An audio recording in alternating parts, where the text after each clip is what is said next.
Hello అండి. నవరాత్రులు ఎలా జరుపుకున్నారు?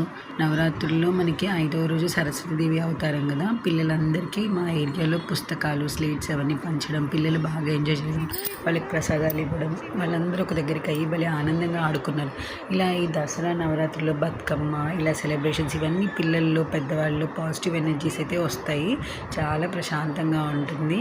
చాలా బావుంటుంది. సో, ఈ ఫెస్టివల్‌లో ఈ 9 డేస్ బాగా ఎంజాయ్ చేయండి. ఎస్పెషల్లీ తెలంగాణలో అయితే చాలా సో మేమైతే ఈ 9 డేస్ ఎంజాయ్ చేయాలని డిసైడ్ చేసేసుకున్నామన్నమాట. పిల్లలైతే బాగా ఎంజాయ్ చేశారు. నిన్న వచ్చిన పిల్లలందరూ చాలా హ్యాపీగా ఫీల్ అయ్యారు. ఈ అంబర్పేట్ టెంపుల్‌లో ప్రతి ఇయర్ ఇలా జరుగుతూ ఉంటుంది. చాలా బావుంటుంది. Thank you for watching.